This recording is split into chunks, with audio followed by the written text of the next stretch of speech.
the world. Today we're talking on RECs with Jason Shuffler. Jason, give us a wave, and Jaco Swart from Cresco. And it is an interesting topic. So I'm going to set the scene. Jaco is going to talk a little bit about how we see RECs actually currently involved in many of our procurements. And then Jason's going to unpack RECs in a lot more detail. We ask that the normal rules apply. So please keep yourselves on mute. Please ask questions only in the chat box. We're hoping to have at least 15-20 minutes of questions available.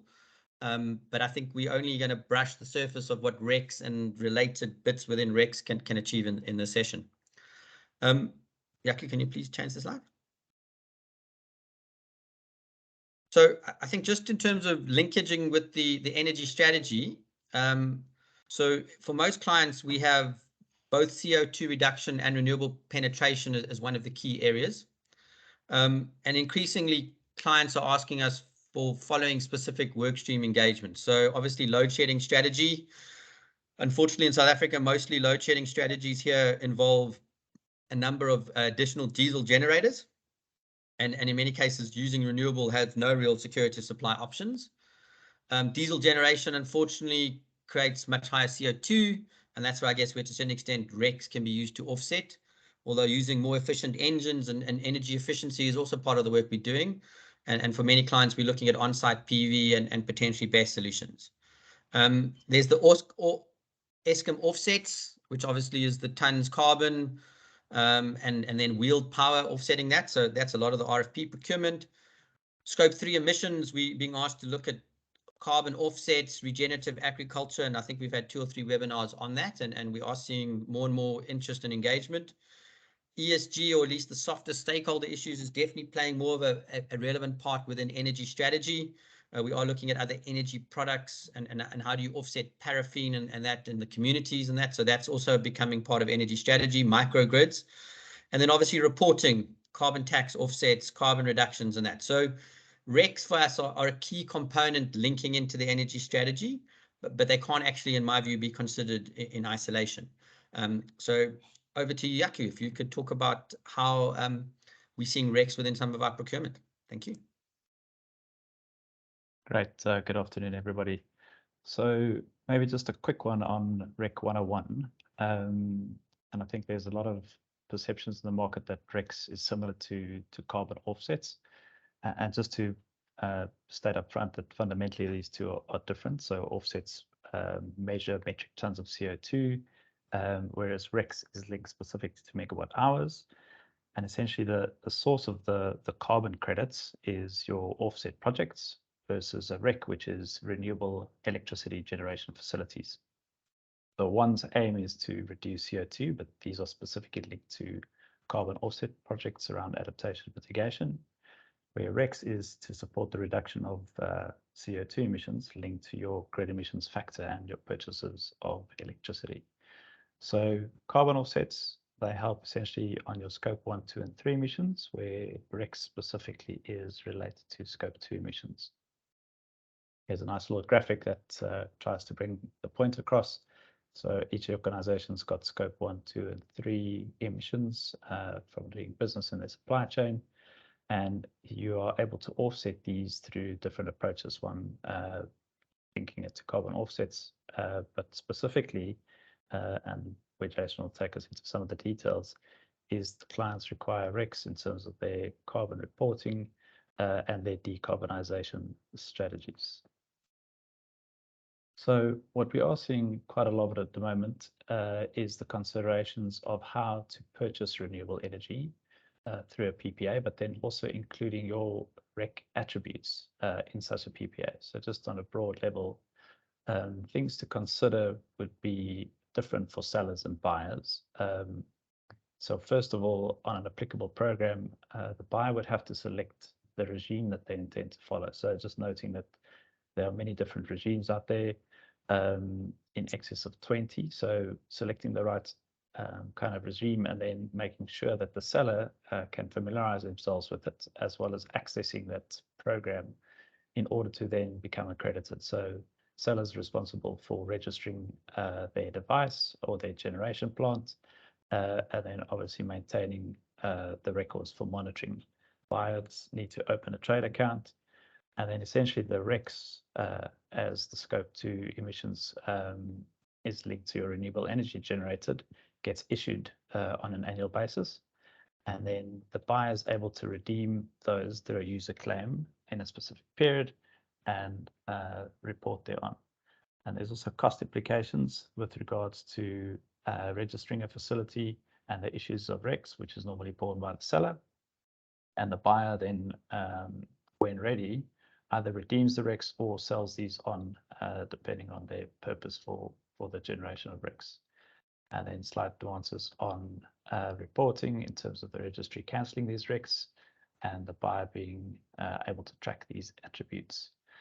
I think without further ado, but maybe a question for you, Yaku, sorry, yes. just before you jump in. So are we seeing any clients that are not buying or not putting the RECs within the control of the PPA, or the energy attributes, I think is the better word, because RECs is there. In your view, because at the moment for me, renewables must come with them. It's a non-negotiable. But any thoughts? Yeah, so hence why I think the PPAs now specifically include the requirement for RECs. And no, we don't see any PPAs without these. We even see RECs being purchased ahead of the renewable energy just because it's easier to source than putting up a plant per se. So, but it is a key part of all power purchase agreements, and then making sure that these are capable to be complied and here and contracted with robustly. Perfect, thank you. Maybe quickly, if there's any questions for Yaku before we go on to Jason. See, there's nothing in the chat yet. Cool. Okay. Please, Yaku, please introduce Jason. So Jason, if you'd be so kind to, I guess, flight us your slides, and we've been in contact with Jason a lot and learning a lot from him, as he's, I think, well known in the industry and in charge of the ZA RECs registry. So thanks a lot, Jason, for your time today. Hi, Yaku and Rob and colleagues. I'm just sharing this presentation now. Is that coming through? It's not as a full presentation yet. Not in presentation mode yet. Yeah. Let's get that into presentation mode. You're looking at the presentation now. Perfect. In presentation mode. Thank you. Super. So, yeah, it's good to be with you, colleagues. Thanks for the invitation, Rob and Yaku. I think it's been a little while in the planning. It's good to get to it. So we've thought a little bit about how to add value to what your clients and colleagues on the call are interested in, and also adding value to actually getting going with RECs and incorporating them in your power purchase agreements. There's 6 main topics that we've tried to cover broadly, and I think you've done a super job already, Rob and Yaku, and even what is a REC. But I'll run through these. The relevance to buyers, I'll try to expand that a little to some of the benefits, and not just to buyers. I think there are benefits to the generators as well, and their broader benefits to, for example, national reporting initiatives and the likes. And then you've started to highlight that there are a number of different schemes or initiatives and standards. So keeping track of those can be important, and thinking about who is selling what to whom, and how they are using that, what they are claiming. And our job at the registry, so as Yaku said, we operate the South African registry under ZA RECs, and do that on behalf of the South African Market Participants Association. So there's a self-governing market structure, if you would, RECSA, which is a non-profit organization, and we are primarily tasked with avoiding double counting, is the bottom line. So in longer parlance, maintaining the domain protocol. Just ask me to stop speaking. Sorry, everyone. And then the process, and the price discovery, the reasons for engaging this, what really underpins it. some of the ownership discussions when we get into some of the trickier discussions, and then also perhaps overlap to other initiatives like the carbon tax and the likes. Thank you.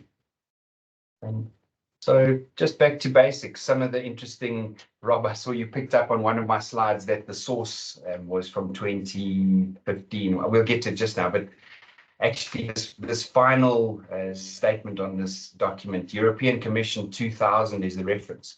And the reason that still included such an archaic diagram and such an old drawing is that this has been, the point is that energy attribute certificates more generally, which is sort of the broader category for RECs, have been around for a long time.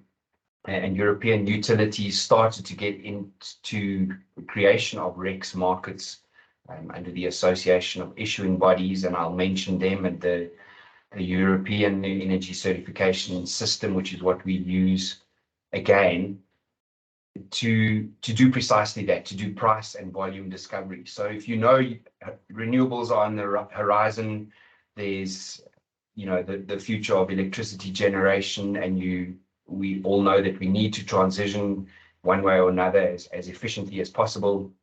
You need to know what's available on the market, what is it worth to generate, and what is the value in buying it. In practice, though, it's a quite a simple tool. It's really an accounting tool. So each REC has a unique serial number. It is simply an electronic record in a database, or these days a lot of the transactions and some of the information is written to the blockchain. And it verifies the origin of that power so that you can pin down per megawatt hour. The quantity that's been chosen generally is 1 megawatt hour, although you'll see some fragmentation down to kilowatt hours and even watt hours now in the energy tag systems globally. And it makes it possible that unique serial number representing those attributes as separate from the electricity, from the physical power supply, as a commodity that becomes tradable. So as a customer, or as call it an off-taker, to use the power purchase agreement type language, can claim the benefits of having consumed that power. So I can buy undifferentiated power from the grid. I can make a financial contribution to a renewable energy generator, and I can claim the legal asset, which is the attributes of that power in various markets. So there are other analogies. This is a really cool one from one of the chambers of commerce. I think this was Border Kai. Darren Allen was one of their CEOs or something some time back, and I thought it was really good, a good analogy in a way. People use the same analogy when they talk about a power pool. So power goes in somewhere and it goes out, and you just need to balance, keep the level of the dam at the same level. But the answer to the question, how would this farmer sell a bucket to his neighbor? They need to maintain a registry between them in terms of how much has been put into that pool and how much has been taken out. And essentially, that is one way of thinking about how the REC system works. The relevance I've titled this relevance to buyers, but it's often the one slide to use just to think through the whole process. The process runs from top left diagonally down to the bottom right, and then the actual commercial aspects are reflected on either side of that.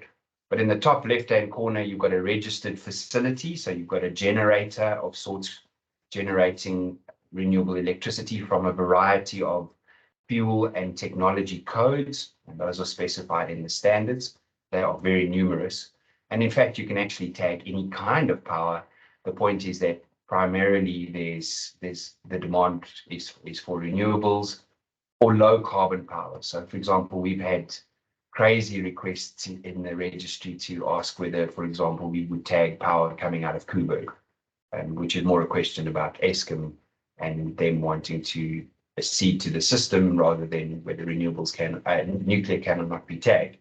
But we tag renewables, and we render them through the production. You'll see the generator submits their production data and combustion data where they. Sorry, Jason, to question? interrupt.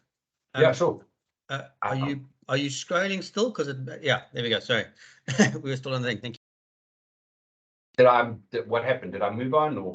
No. Yeah, we were very slow. We're now on relevance to buyers. It was on the previous slide. Thank you. Oh my word. Okay. Bit of a delay. I'm talking about the future of slides, and the current slide hasn't arrived. Very good. So and then the TREC, yeah, this diagram refers to TRECs, which is a South African word very much. It's not used anywhere else really. The concept, that phrase came out of the Department of Minerals and Energy back in 2007, and it's stuck. It hangs around, but it refers to a tradable renewable energy certificate. But essentially, a renewable energy certificate is by definition tradable. So for TRECs, read RECs. And they are then created in the registry and are tradable. So if you look at the commercial arrangement down in the left-hand quadrant here, you've got a client who needs the RECs. They negotiate the price either with a trader or directly with that generation facility. The trader adds certain benefits. They tend to be the best entities at having done that volume and price discovery already. So it's a competitive market. You'll see a number of traders listed on the ZAREX website, and you could, for example, approach them with a purchase order. And similarly, they may be interested if you're probably considering your own renewable generation capacity, and they would be maybe the kind of entities to take it off your hands and to monetize those benefits. The sale and transfer takes place, and you see the two entities shaking hands there. And ultimately, the relevance to the buyer, yeah, so yeah, we've got the word client, is that they are able to make claims against these various schemes. Yaku or Rob, I can't see if there's any hands, so I'm just seeing my presentation mode. But I see the MS Teams is wanting to tell me something. Will you let me know if there are questions, please? But we'll do. Maybe if you take your camera off, I will let you know if there's questions. So I will handle the questions at the end, but take your camera off. Maybe it'll help with reception. Thanks, Jason. Yeah. The camera off. Done. And those buyers or clients then use those for various reasons. They may be making a voluntary claim to say we're a corporate with a renewable energy target and we want to get to 100% renewables. They would do that through three mechanisms: on-site generation of their own.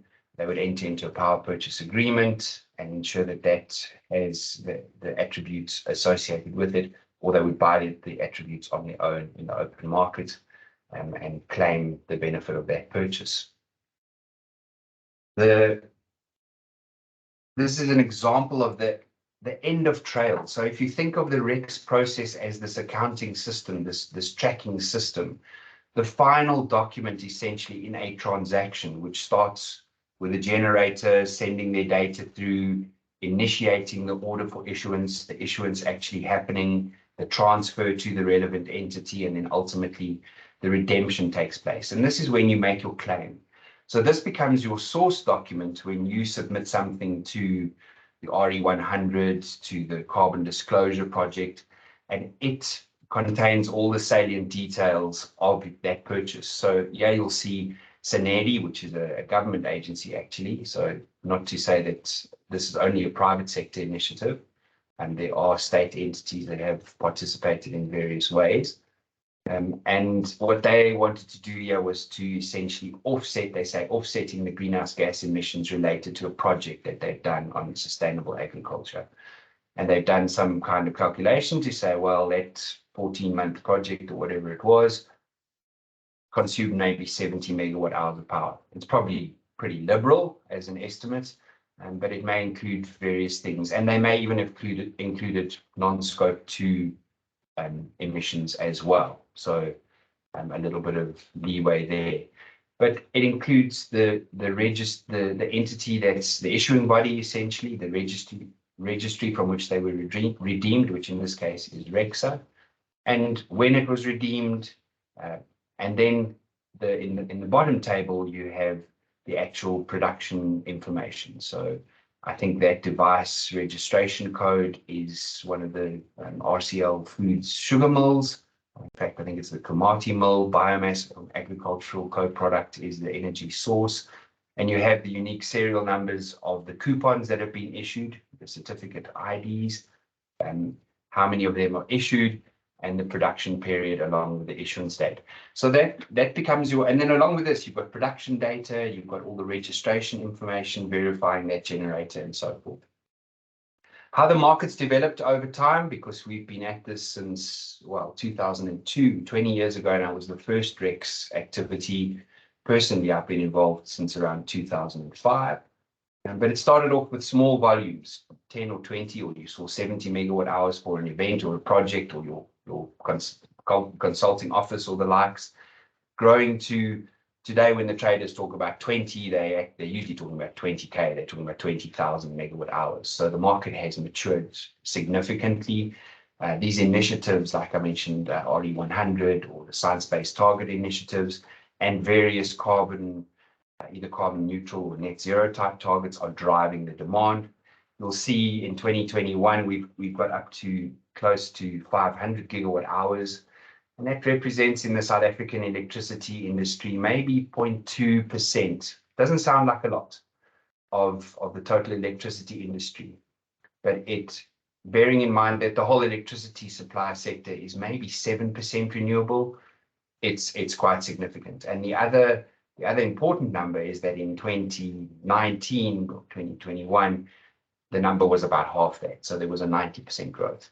And I think those kind of growth rates are to be expected and potentially even well beyond that for a number of reasons. Ultimately, what it does is it allows you to exercise a choice. It allows that customer, we were talking about the customer benefit, to say, I want to further incentivize people to install renewables and to consume renewables. I wish to consume renewables or low carbon energy. So Jason, if I can Yes, ask a few questions on the previous slide, just generally. So the first question is there a list of technologies that are approved for RECs somewhere? You mentioned nuclear as one extreme, biogas, that sort of stuff.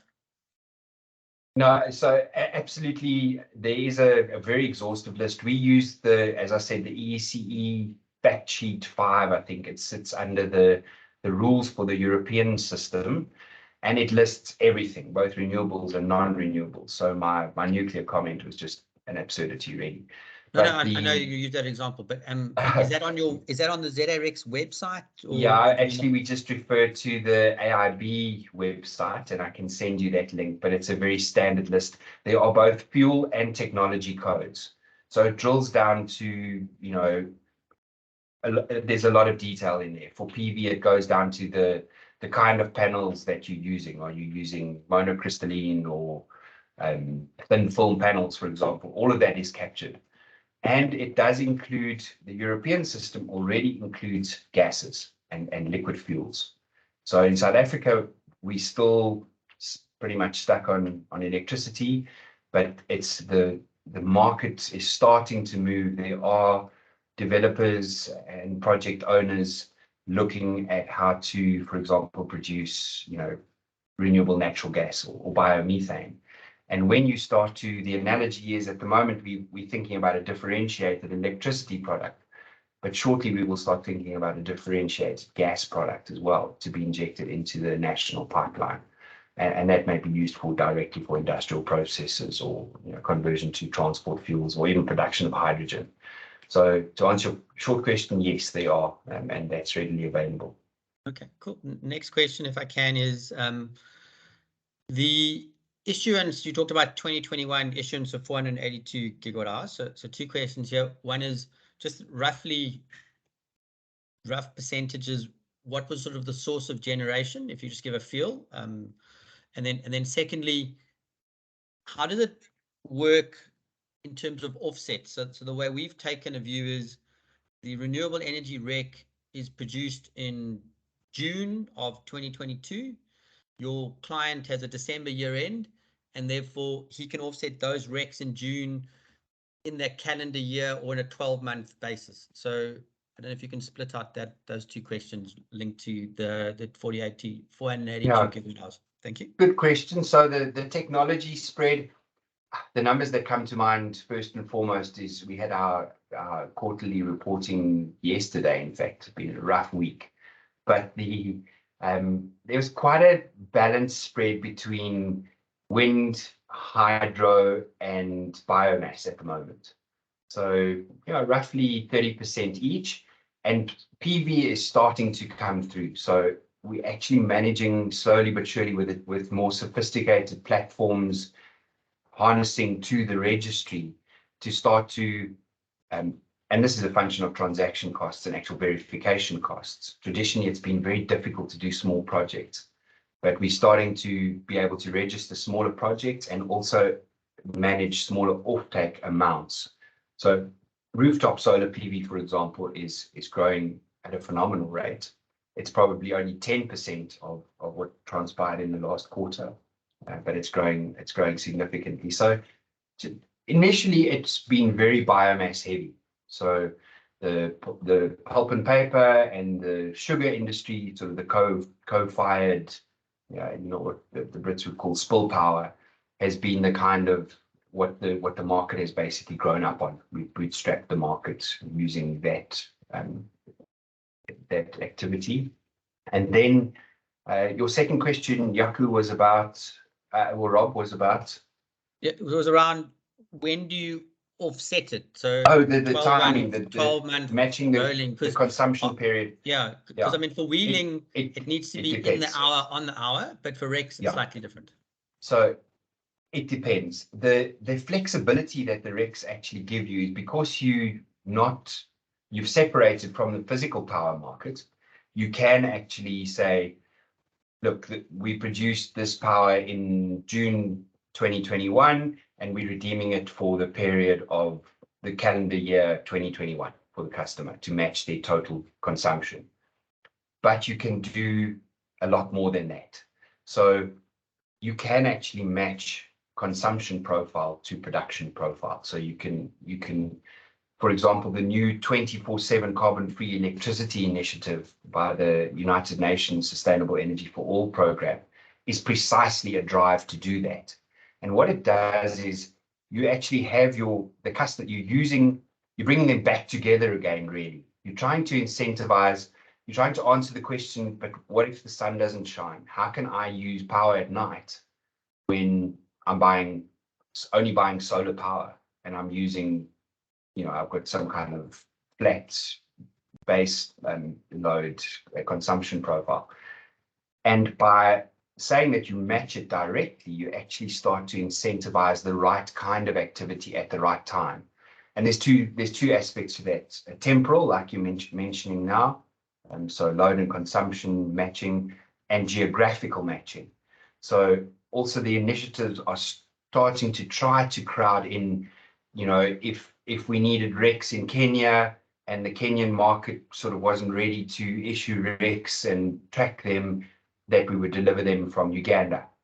So there is still a lot of that going on. The ZREX registry has done ex-domain issue cancellations or redemptions now in 15 African countries already. But the short answer to your question is it depends. It depends on what your customer is using it for, what is the claim that they are making, and if you're choosing to make an RE100 initiative claim, you have to adhere to the RE100 guidelines when you accede to that program.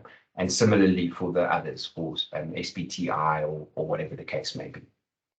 So it's driven very much by what the buyer signs up for.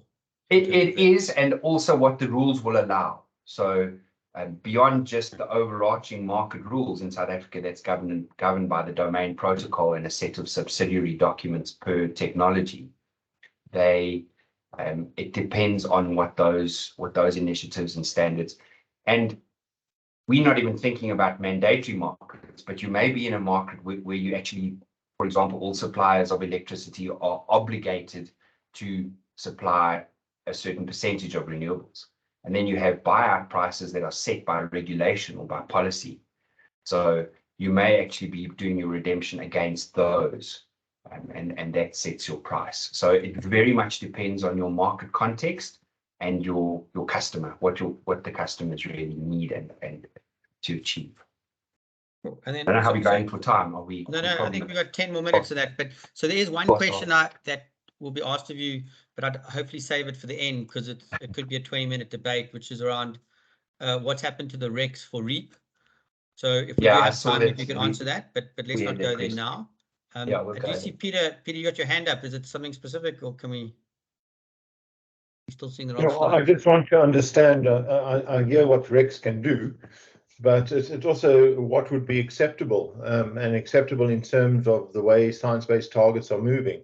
Because my understanding is that, and I just want to check this, is that the way it's moving is that you can't have a separation between the purchaser of the electricity and the purchaser of the RECs, and also that the timing has to be within the hour. So you can't store it and use it late in the year or use it at night or whatever. There's got to be a matching, and you can't have something that goes like into REAP and then disappears and then someone else claims it. But in terms of science-based targets. Yeah, very quickly. So science-based targets is a stringent criteria, and they are pushing for that kind of real-time matching. So I said, we started off in an environment where a big sugar mill produces enough power to power the pharmaceutical company for the whole year, in 3 days. But so that real-time matching is, under some initiatives, becoming more important. And certainly your second point, double counting, no matter which way you cut it, that's what you're avoiding. You're trying to make sure that no one is claiming the benefit of the same megawatt hour, the same quantum from the same set of data, in 2 different systems for 2 different reasons. Because then, of course, you have no market. Without the integrity, there is no market. And those things are set basically in this procedural arrangements for the REC market. So when you're a generator, you sign a declaration to say that you will not engage in such activity. You won't essentially call it sell your data or provide your data to more than one initiative, so that there's any chance of that double counting.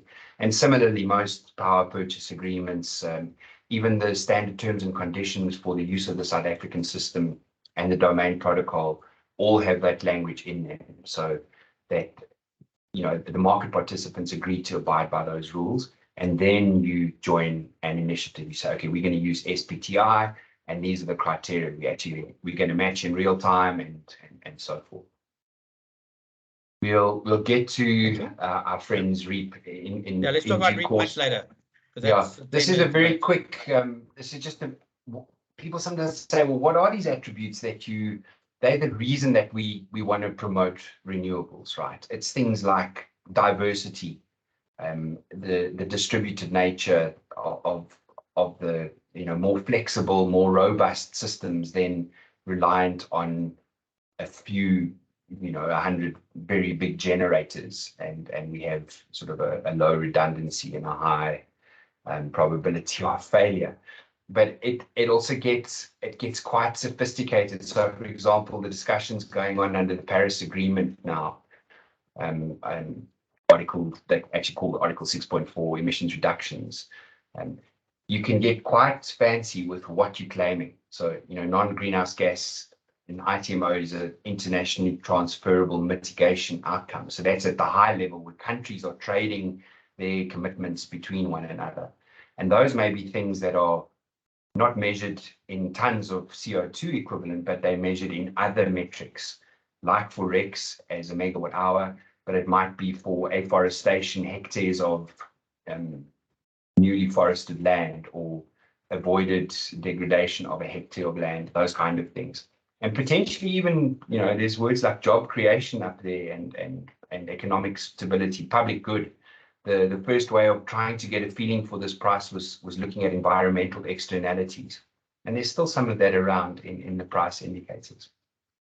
But, and then, of course, emissions reductions. And we need to differentiate between the two and be careful how we enter into our power purchase and emissions and attribute certificate purchase arrangements to ensure that at the end of the day, this market is about integrity, and it's about reputation.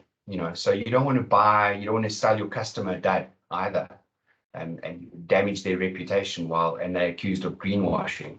So it really is to drive that change in a credible way, that we can believe that 1 megawatt hour of renewables has been generated and consumed. This is just a general one, which covers some of that again. One of the reasons for doing this, as I said, is to get a feeling for price and volume. In the South African ESI context, in the electricity context, most people have generally been, with the exception maybe of current company, where you may have been subject to very special electricity purchase agreements. But most people have been price takers, and there's been no competitive arrangements for, looking at what the value of the physical power itself is, never mind the actual differentiation of an additional value of environmentally superior power generation. So what we have been seeing on the second bullet there is lots of uptake. So new account entrants to our registry, who are looking for, have a demand for RECs, and new players coming on board on the generation side too. And then there are other layers in this value chain. There are people who might be consolidators. So for example, who are getting a whole lot of small generators together and selling that as under specific methodologies. And then you're able to get down to small generators as well. And similarly, on the aggregation side, you may be aggregating demand. So there are fancy platforms, market platforms and exchanges emerging, where there will be more spot market type arrangements where people can submit buy and sell orders, and the price will emerge from that process. At the moment, we don't retain or publish the price. It's a totally voluntary market, and the registry just acts on those legal instructions to transfer ownership of the RECs. It gets tricky. So the bottom two points, REC's task is to manage those kind of things. So are ZA RECs eligible under RE 100? Right, if they follow the guidelines. Is there automatic eligibility? It's something that we've sought. But how do we, for example, where is the recourse? If someone actually says, wait a minute, I think I've bought a REC that someone else is claiming, that there are procedures in place to say, okay, somewhere we fluffed it, and that there are correction procedures and so forth. But pretty much it's to get it right the first time. And these, I've said, various standards and initiatives. I don't know, you had a number of 20 in there, Yaku, I think. I know in the carbon world a few years ago, someone counted 29 various standards and initiatives. So there are a few big ones, and generally people use those. The South African standard is a good, robust one under the EECS. It's a good, efficient system. And a question, if we go back to that one. So I know Cresco bought some RECs from you, Jason, for AEF, which were ZA RECs by definition. Right. What's the real difference between a ZA REC and an IREC at a high level, and how's the best way for corporates to look at this, where they might have operations in different jurisdictions or with slightly different rules? Super question. Yeah, so just to qualify the statement bought from ZA RECs, those RECs went through the ZA RECs registry. So the operator is not involved. Thank you for clarifying. Yeah. In that at all. I don't know if you want to disclose who you did buy them from. No, but it's open. It's on the certificate. We have a nice certificate that we created. Yeah. So I don't know. Some of the people on this call got them at AEF. But maybe you could talk through that example. From a generator or a trader. Yeah, all good. How to view these different. So the two that are operational in South Africa specifically are RECSA and IRECs. The South African domain protocol and the market actually predates IRECs by a long way. And what IRECs did in about 2013 is they tried to establish a global standard, as the name implies. And that has both benefits and issues associated with it. The real benefit is that if you are a multinational, you can see all your purchases in one place. So if I've got operations in Indonesia and in South Africa and in Latin America, I can say, okay, well, these are the RECs that I've purchased from each of them. And I can therefore say that my global operation is henceforth 40% renewable. What you lose is the local context. So it's quite a watered down standard as the international standard, because it has to be, because you've got to try and accommodate everyone, India and China and all the emerging markets where these things are emerging from. Russia has been active. You don't get that. What the local registry offers is that local presence and that harmonization, if you would, or being in sync with the regulation emerging. So we've been spending the last 6 weeks working out exactly how all that's going to work out. Who's going to publish the grid emissions factor? Who's going to publish the South African residual grid mix? We'll get to all of that. But the way to, usually what we recommend is ensure that your device is primarily registered in the South African domain. So we know what's going on here. There's less risk of double counting than if you only registered in an international registry, because they aren't necessarily feeding those numbers through into our national processes, which our national registry is doing. And then you have a problem that someone at the United Nations level stands up and says, okay, this is the renewable percentage for South Africa, but actually it doesn't take into account what's left the system through an international registry if it hasn't gone through ours. So be flexible in those PPAs. That's usually what we recommend in your environmental clauses, to say you can be a member of 2 systems. Generally, the way it ends up working is that the IRECs almost act as an additional label. So we cancel ZARECs from the South African registry and then request issuance in the IRECs registry. May look like there's double the admin, but there's good reasons for that as well. There's double quality assurance on that stuff. You can see it in your international registry, and the host country knows what's going on. Good. Thank you very much. Yeah. Go ahead. Just in terms of time, we have sort of 5 minutes, and then I'd hope to do some more questions, if that's okay. There are a few more questions that come through. Yeah, I've touched on this stuff. I'm not gonna, this is an organogram of how our market is structured, that the governance body is the market participants essentially regulating themselves, maintaining those rules. If there's a change to the domain protocol, you put it out and let everyone have a look at it.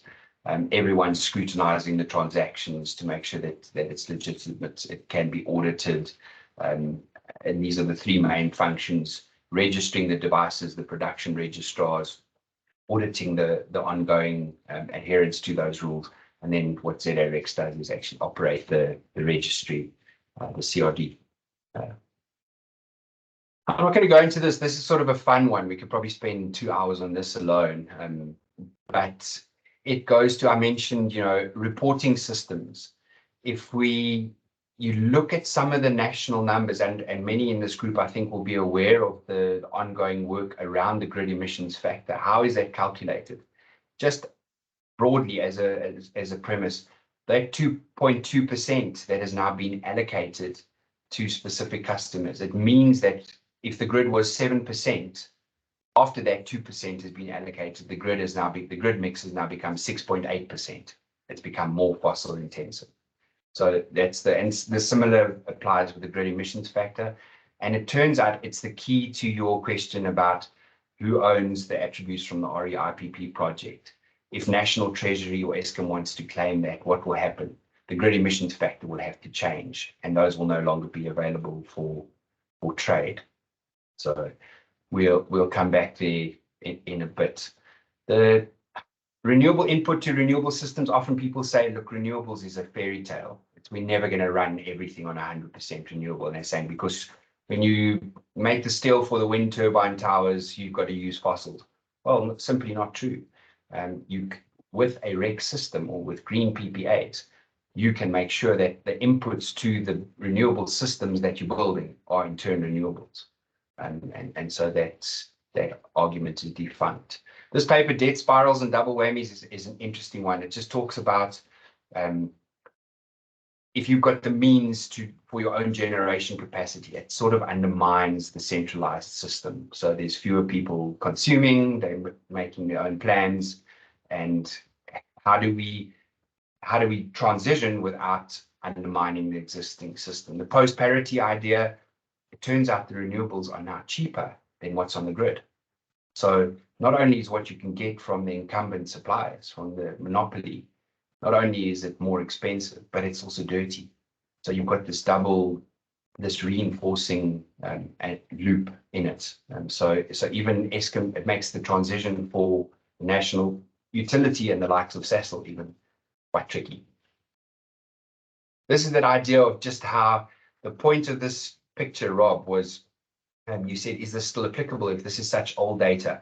It turns out that the most recent data submitted by the national department to the International Energy Agency, the best available, is 2015. That's simply the resolution of how slowly the high-level national systems grind. And the point is that we can do so much better with the more sophisticated tracking systems that we have now. The point I'd leave with you is that the REC system and similar systems, they introduce new metrics that you can track.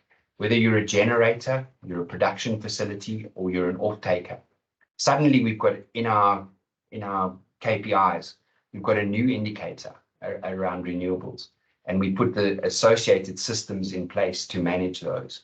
And all sorts of things, interesting things come out in the mix as we do that. And it's not just the financial face value on a REC or a financial instrument associated with it. Yeah, these are just this is a big CSP, 50 megs. This is where we've got to go, of course. We've got to get all this electrical renewables and hydrogen into the system. This is from an old 2005 study looking 50 years ahead. I think we've actually started to go a little quicker than this now anyway. But similarly, how do we track hydrogen and the likes and label it as green or blue or whatever the case may be? This is an initiative to harmonize the African system that we've been participating in as RECSA. And I think these are just registered systems. No, I'll leave it there. Thank you. Yeah, perfect. So I think there are a few more questions from the audience. So carbon tax offsets. And I know this is a bit of future gazing and conscious. If you were a lawyer, you'd probably spend 10 minutes disclaiming and then 1 minute answer. So it's not a legal opinion we're asking for, but where do we see RECs eventually being used to offset potential carbon tax? Do you have a view? I do have a view. I don't have a time frame for you. For the RECs to be eligible under the South African carbon tax, because the 3 existing international standards that have been approved have either traditionally been very difficult to get renewable projects included or very expensive. So, joining a program of activities under the CDM or whatever will replace the CDM of the UNFCCC, you've been talking about R500,000 for registration of your facility or inclusion of your facility. And that means only really big facilities producing enough can compete. The issuance costs have been very high relative to the market price. Those 3 standards also currently, it turns out it's just more and more people are moving from the renewables under carbon markets to pure attribute certificate markets, to REC type markets, to REC markets. And so that leaves the option for a local carbon standard, that we would get the RECs eligible under the carbon tax offset system. So a lot of work has been done in the background to get that to happen, to think about what the rules would be for how you convert a renewable megawatt hour to tons of CO2. You may have country applicability criteria. You may need something like a positive list under those rules, but it could happen. It could be done. The Minister of Minerals and Energy would have to exercise basically call it a determination, but not in the way of determining generation capacity, the approval of a new local standard. And the idea would be that that local standard would then have a means for renewable projects to be registered and to be recognized. And in practice, what it would mean is that that redemption statement that I showed you, you could basically attach it to your tax return and say, I've bought 10,000 megawatt hours of renewable energy. These are the serial numbers. They represent roughly 10,000 tons of CO2, and I'm going to claim that as a reduction of my carbon tax liability. It could happen. When it will happen, if it will happen, is largely unknown. It has some impact already, though, on the price. So generators will say, well, should I really settle for 30 to 50 Rand a megawatt hour when I should be thinking about 144 Rand a ton or megawatt hour, or $20 a ton by 2030? You know, so these are bigger numbers. But that's how the initiatives and mechanisms feed through into the price in the voluntary market. Does that help you? Yes, I think it's a view. Context. Yeah, and I mean, who's driving those initiatives, and how could the clients on this call, being large and smaller users, sort of positively influence that process? I think you're in a taller order to answer, Rob. There are consultants that are closer to the actual carbon space. In particular, I personally participate in the Inclusive Carbon Standard, which is one of the standards that may or that will reach out for that approval. How to support it? You know, almost always the answer that I give is, you know, get in, participate, dip your toe in the water. Even if you don't go all out and green your smelter, green your head office for a start. You know, get a feeling for how the market works, get a feeling for the price. How do you incorporate these things into your physical power purchase agreements? How do you start to have them on your dashboard for your energy balance calculations? Because suddenly that's where they start popping out. And then they start to feed through to other performance indicators in your organization, you know, that have impacts on not just revenues, but actual efficiencies, operational efficiencies, and the likes. All sorts of fascinating things happen, you know, when you start to measure things and are able to manage them. I don't know if that's. I mean, there are other examples. I think that helps. Go and sit and lobby the DME, but this group does that kind of thing. And then a very specific question. I know it's probably sitting in the energy technologies, but can you get RECs from pump storage? Good question. The jury's out under our domain protocol. There are some countries that allow it and others that don't. If you think of it theoretically, if you can prove that the power that you're using to charge your pumped storage or your battery system in general is renewable, there's no reason that you can't claim that the power coming out of that system is likewise renewable. So if you can track what percentage of your power that you're using for charging is renewable, you know how much in that dam is associated with renewable energy. So it can be done in theory. It comes down again to rules. So hydro, more generally, there are rules about the size of hydro. So we recently had a claim, and I think there may be participants in this call, around Cabora Bassa, which is a big impoundment-based generator, old generator at that. So is a 2,000 megawatt hour, can it be hydro generator be considered as renewable? It depends on the rules in that domain. So there are no rules in the Southern African domain. South Africa has got the only set of rules at the moment. We'll see what the AREX facility will come up with, and people like, you know, when we think about an African system. But yeah, so to be determined. I think there's a good reason for it. I think battery storage more generally and storage plays such an important role in what we need, you know, the transition that we need to make to further incentivize green battery storage. Why not? And then last 4 minutes, if we can, on RECs from REAP. Uh-huh. And I know there are, I guess there's theoretically 4 bid windows that have closed, 1 project in bid window 5 that closed, and hopefully some in 6. But so I'm conscious the rules might have changed. The rules for the proposed rules for round 6 are slightly different around I think it's clause 7, the environmental credit clause. They still make reference to if there are additional revenues to the project owner, essentially they sort of need to be disclosed to the single buyer's office or to the National Treasury, and that there could in turn be an impact on your guaranteed price. So if you're getting revenue for these environmental attributes, why does the state, for example, have to carry that underwriting of buying that power? You're making, because it's kind of rate of return regulation, right? Everyone, it's a reverse auction, but there's an admission that it goes to making a fair rate of return. It's not clear is the answer. Does Eskom and National Treasury have a claim to those attributes? They are considering it. I can tell you that much. We are working with them as well, or thinking about how to do that. There's one thing to consider. Let's say, for example, so many of our traders will say, well, and just to say, there are the picture that you're looking at right now is an REIPP project, and a round 1 REIPP project, and they have sold RECs, and there are current RECs generators selling RECs from REIPP projects.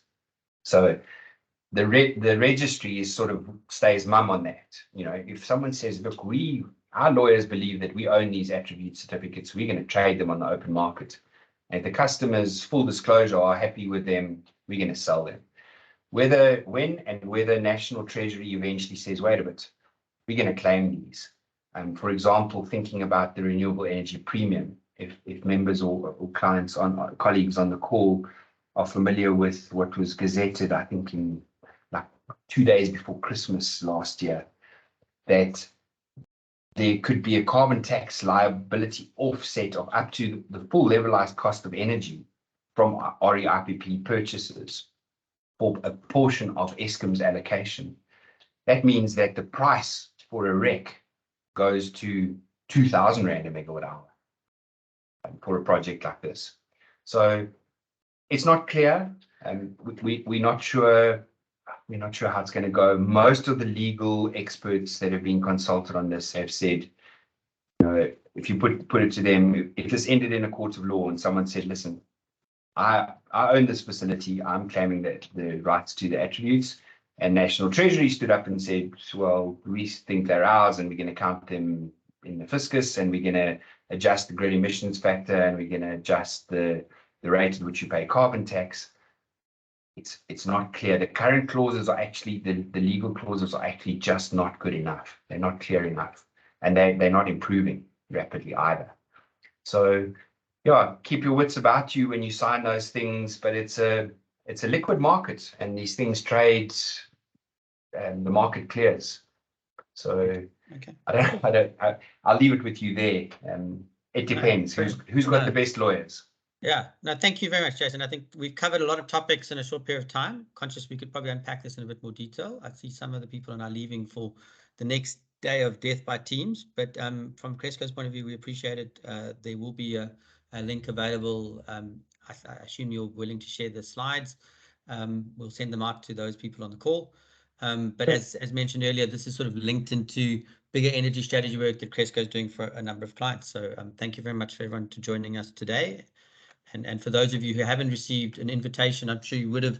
We are having an in-person event on the 22nd of November, and hopefully we'll see some people there. Thank you very much. Thanks, Rob. Thanks, Rob. Thanks, Jason. Super. Thanks, Rob. Cheers, everyone. Thanks, Rob. Yaku, go well. Thanks, guys.